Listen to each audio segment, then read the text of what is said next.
Hai, masih bersama saya, Mr. Z, bicara.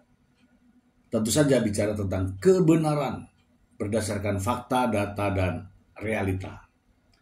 Teman-teman, besok adalah sidang lanjutan perkara Nikita Mirzani di Pengadilan Negeri Jakarta Selatan.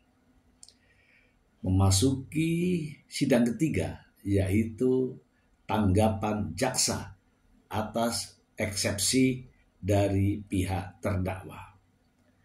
Sebelum itu teman-teman, saya ingin membacakan berita ini untuk Anda agar tidak menjadi fitnah. Bagaimana kronologisnya? Mari kita simak. Dari inilah.com, Nikita Mirzani kembali jalani sidang di PN Jaksel besok untuk dengarkan tanggapan jaksa.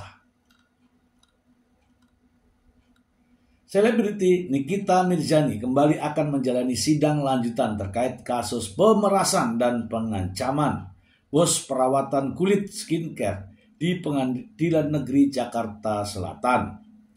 Besok Selasa 8 Juli 2025. Sidang besok diagendakan untuk tanggapan dari jaksa penuntut umum. Ya, kira-kira jam 9 pagi waktu Indonesia bagian Barat. Sebelumnya, Nikita Mirzani menjalani sidang pembacaan eksepsi di Pengadilan Negeri Jakarta Selatan pada Selasa 1 Juli 2025. Nikita menyampaikan permohonan kepada majelis hakim sebelum mulai membacakan pembelaannya secara pribadi. Majelis hakim yang mulia, sebelum saya membacakan eksepsi nota keberatan atas surat dakwaan yang telah dibacakan pada persidangan hari Selasa 24 Juni 2025, saya sampaikan sebagai terdakwa diberikan hak oleh KUHP untuk menyampaikan nota keberatan atau eksepsi ini. Nikita menegaskan unggahan video di akun TikTok miliknya bukan ditujukan untuk menghina atau mencemarkan nama baik Reza Gladys, melainkan bentuk edukasi kepada masyarakat soal bahaya penggunaan produk perawatan kulit ilegal. Saya tegaskan, jelas apa yang saya utarakan pada postingan yang saya isi di akun TikTok bukan dimaksud untuk menghina atau mencemarkan nama baik Reza Gladys. Postingan itu saya maksudkan untuk mengedukasi masyarakat terkait bahaya menggunakan skincare abal-abal. Apalagi yang sampai menggunakan jarum suntik yang dijual bebas di marketplace. Padahal itu seharusnya hanya bisa digunakan di klinik kecantikan dengan pengawasan dokter spesialis, kata Nikita. Ia mengungkapkan kulit adalah titipan dari Tuhan yang harus dijaga dengan baik, terlebih bagian wajah yang merupakan simbol kecantikan utama. Karena kulit itu adalah titipan dan karunia Allah yang harus dijaga, apalagi kulit wajah yang sangat sensitif dan merupakan inspirasi kecantikan yang pertama dilihat oleh sebagian besar manusia lanjutnya. Nikita juga mengklaim pelaporan terhadap dirinya merupakan bentuk tindakan zalim yang dilakukan secara sepihak oleh pelapor.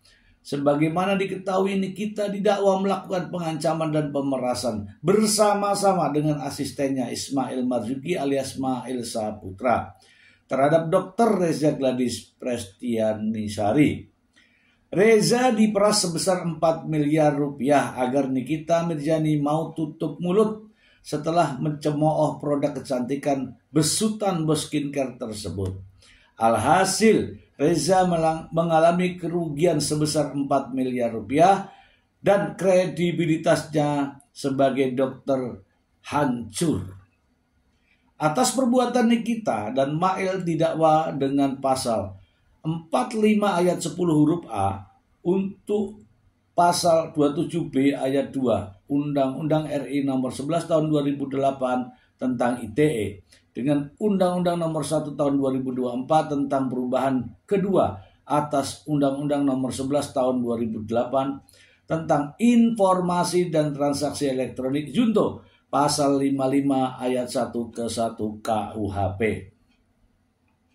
Selain itu, mereka juga didakwa dengan pasal tindak pidana pencucian uang dengan mengalihkan uang hasil pemerasan tersebut guna membayar angsuran rumah Niki di kawasan SCBD Tangerang, Banten.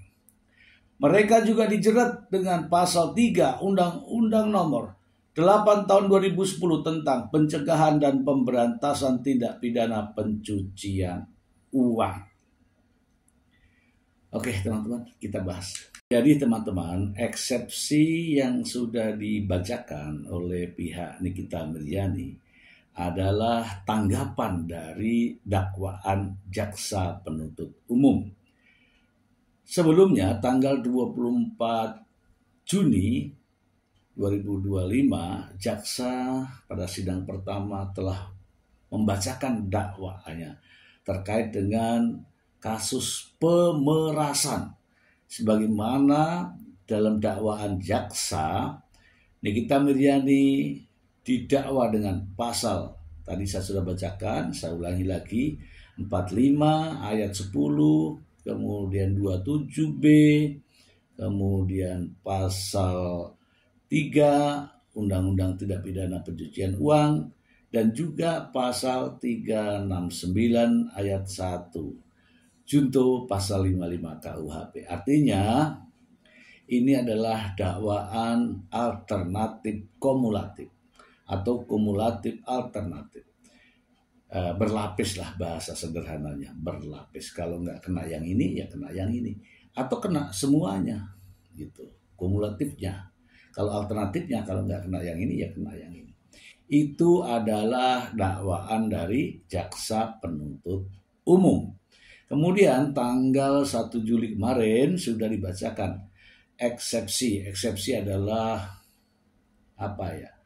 penolakan atau tanggapan. Nah, sekarang ini ada lagi yang akan terjadi besok adalah tanggapan, bukan jawaban ya, tanggapan.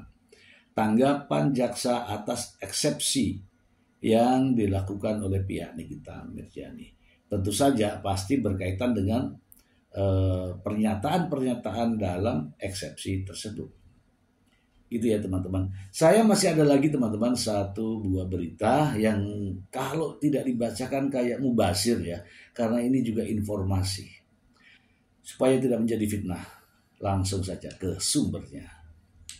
Yang ini ya, yang ini dari Suara.com. Reza Gladys salah tuduh pemerasan. Kuasa hukum Nikita Mirzani singgung moralitas. Suara.com. Kuasa hukum Nikita Mirzani, Fahmi Bahmid, menyentil sikap dokter kecantikan Reza Gladys yang enggan meminta maaf usai pasal pemerasan terhadap kliennya dinyatakan tidak terbukti. Ini gimana kok tidak terbukti? Belum. Fahmi menyebut perubahan pasal dakwaan oleh jaksa membuktikan bahwa laporan Reza terhadap Nikita keliru sejak awal. Kenapa didiamkan? Kalau keliru dalam proses penyidikan, hak tersangka pada saat itu ya adalah pra peradilan. Kenapa diam saja? Yang dilaporkan Nikita harusnya minta maaf di hadapan publik. Mau bertemu juga tidak apa-apa. Yang penting minta maaf, kata Fahmi. Fahmi juga menegaskan sejak awal Reza Gladys melaporkan Nikita Mirzani dengan dugaan pemerasan diatur dalam pasal 368 KUHP. Itu tahu.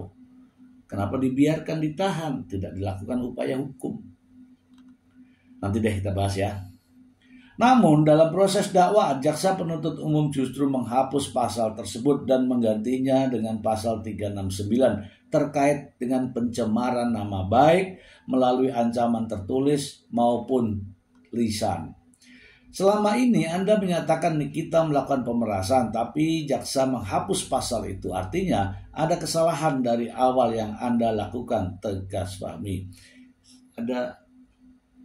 Ada kesalahan dari awal.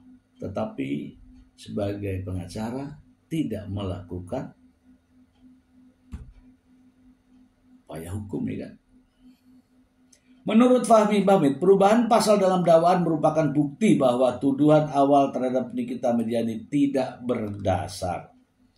Dia pun menyayangkan sikap pihak Reza Gladys yang tetap bersikukuh tidak mau meminta maaf. Kalau gentle, kalau punya moral, ya minta maaf. Bilang saja, saya salah. Saya kemarin salah lapor. Itu baru namanya bertanggung jawab, tuturnya. Fahmi Bahmid menekankan bahwa pada pasal 369 KUHP yang kini dikenakan terhadap Nikita merupakan delik aduan, yang berarti hanya bisa diproses jika korban melaporkan secara pribadi, bukan diwakilkan. Pasal pemerasan 368 sudah dihapus, yang muncul pasal 369 ayat 1 tentang penyebaran yang disertai dengan maksud untuk menguntungkan diri sendiri, itu delik aduan. Tidak bisa sembarangan diproses tanpa laporan langsung dari korban, terang Fahmi. Yang memproseskan polisi untuk melakukan protes terhadap polisi, ya pra peradilan waktu itu kalau cermat. Dia pun mengingatkan bahwa yang melaporkan kasus ini adalah individu, padahal dalam kasus yang dibawa ke meja hijau, pihak yang merasa dirugikan justru adalah perusahaan.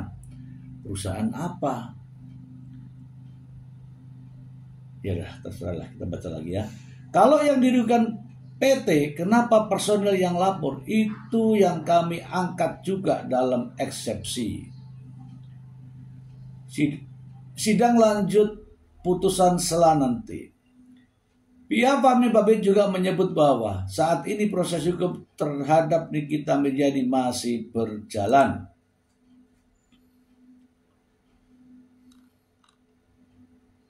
Pada 8 Juli mendatang, JPU dijadwalkan menyampaikan tanggapan terhadap eksepsi setebal 120 halaman yang diajukan oleh pihak kuasa hukum Nikita Mirzani. Sementara itu, sidang putusan sela oleh Majelis Hakim akan berlangsung pada 15 Juli 2025. Kalau eksepsi kami diterima, bisa saja perkara ini gugur. Tapi kalau tidak, ya kita lanjut ke pokok perkara, ucapnya. Sang pengacara berharap publik lebih jernih dalam menilai kasus ini, terutama setelah pasal pemerasan yang selama ini menjadi dasar pelaporan terhadap Nikita Mirzani dihapus oleh jaksa penuntut umum. Kalau memang ada kesalahan dalam pelaporan, harusnya punya keberanian untuk minta maaf. Itu soal moralitas. Oke. Nikita Mirzani dan Mael Saputra dikenai pasal 27B ayat 2 dan pasal 45 ayat 1 Undang-Undang 1 nomor 1 tahun 2024 tentang ITE dengan ancaman 6 tahun penjara. Kemudian pasal 369 pemerasan dengan ancaman 4 tahun penjara. Kemudian pasal 3 Undang-Undang nomor 8 tahun 2010 tentang tindak pidana pencucian uang dengan ancaman pidana penjara 20 tahun penjara. Saat ini Nikita Mirzani sedang menjalani masa penahanan di rutan Pondok Bambu, Jakarta. Oke teman-teman, silakan nanti teman-teman baca sendiri ya lanjutannya karena masih ada beberapa kalimat itu. Tapi kalimat penutup ya. Kita bahas ini. Baik teman-teman, jadi seperti yang saya sudah sampaikan juga pada pertemuan sebelumnya bahwa Nikita Mirzani dijerat dengan pasal 45 ayat 10, pasal 27B ayat 2 Undang-Undang ITE. Kemudian alternatifnya yaitu pasal 369 ayat 1 Yunto pasal 55 ayat 1 ke 1 KUHP alternatifnya ya. Kemudian dakwaan keduanya yaitu pasal 3 Undang-Undang nomor 8 tahun 2010 tentang pencucian uang. Nah teman-teman, Disampaikan tadi bahwa pemerasan telah dihapus, tidak ya teman-teman ya. Tidak ya. Di sini saya menyampaikan tidak. Kenapa? Karena pasal 368 dan pasal 369 itu masih dalam satu bab. Babnya di situ adalah pemerasan dan pengancaman. Artinya apa? Pasal 368, 369 termasuk bab ini, yaitu pemerasan dan pengancaman. Adapun pasal 368 haruslah dilakukan dengan kekerasan. Sementara 369 bukan dengan kekerasan, tetapi dengan mencemarkan nama baik, baik tertulis maupun lisan, gitu ya. Pencemaran nama baik tertulis maupun lisan. Atau membuka rahasia, apapun itu. Tidak perlu bertanya rahasia apa, rahasia negara apa, rahasia ini apa, tidak perlu. Intinya ada sesuatu yang ditutup-tutupi.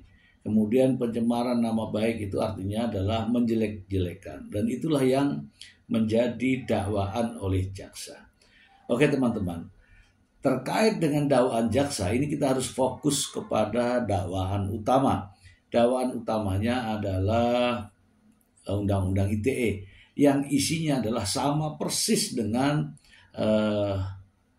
pasal 369 ayat 1. Kemudian untuk penggunaan uangnya ya, terkait dengan uang sebesar 4 miliar yang telah diterima oleh Nikita Mirzani dan juga Mail, penggunaannya ini diatur dengan pasal 3 Undang-Undang Tindak Pidana Pencucian Uang, yaitu Undang-Undang Nomor 8 Tahun 2010. Artinya ini real ya, mengalir ya.